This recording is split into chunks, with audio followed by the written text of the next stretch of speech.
Aadhaar card, pan card ఏంటి వింతగా ఉంది కదా వింటుంటే. సో ఈ మధ్య మనుషులకే కాదు కుక్కలకి కూడా ఆధార్ కార్డ్, పాన్ కార్డ్ వచ్చేసిందా అని ఆలోచిస్తున్నారు కదా. అసలు విషయం ఏంటో ఇప్పుడు తెలుసుకుందాం. మరి ఇది నిజమా ఫేక్ అనేది కూడా తెలుసుకుందాం.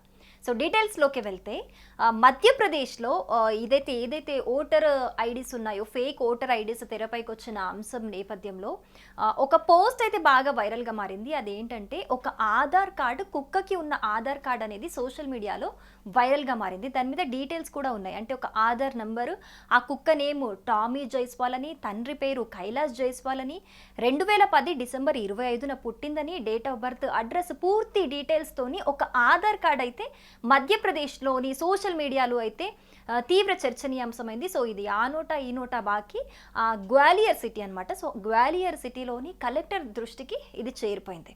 సో ఈ టాపిక్ని ఆవిడ సీరియస్గా తీసుకొని దీని మీద ఎంక్వైరీ స్టార్ట్ చేశారు. సో ఎంక్వైరీ చేస్తే ఆధార్ లిస్ట్లో ఏదైతే కుక్కకి ఉందని ఆధార్ మనకి సోషల్ మీడియాలో కనిపించిందో ఆ నెంబర్ ఉంటే కనుక అది లిస్ట్లో లేదు అని చెప్పి ఇది ఫేక్ అని చెప్పేసి స్పష్టమైపోయింది.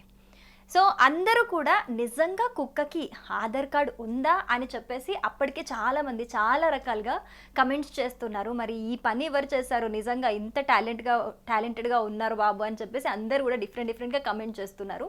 ఇంకొంతమంది అయితే కుక్కకి ఆధార్ కార్డ్, పాన్ కార్డ్ ఏంటి, ఇంకా నయ్యం రేషన్ కార్డ్ ఇవ్వలేదు, ఇంకా రేపొద్దున అది సరుకుల కోసం క్యూలో కూడా నించుంటుందేమో అని చెప్పేసి కొంతమంది ఫన్నీ కమెంట్స్ చేస్తుంటారు. ఇంకొంతమంది ఏమో చచ్చిపోయిన మనుషుల నేమ్సే ఓటర్ ఐడిలో ఉండగా లేంది, మరి బతికున్న కుక్కకి ఆధార్ ఉంటే తప్పేముంది అని చెప్పేసి ఇలా డిఫరెంట్గా కమెంట్స్ చేస్తున్నారు. మరికొంతమంది ఏమో ఆధార్ అనేది ఒక ఐడెంటిటీ, అది మీకు జోక్ అయిపోయిందా అని చెప్పేసి ఇంకొంతమంది కమెంట్ చేస్తున్నారు. మొత్తానికి ఈ కుక్కకి ఆధార్ అనేది అయితే చాలా వైరల్గా మారింది.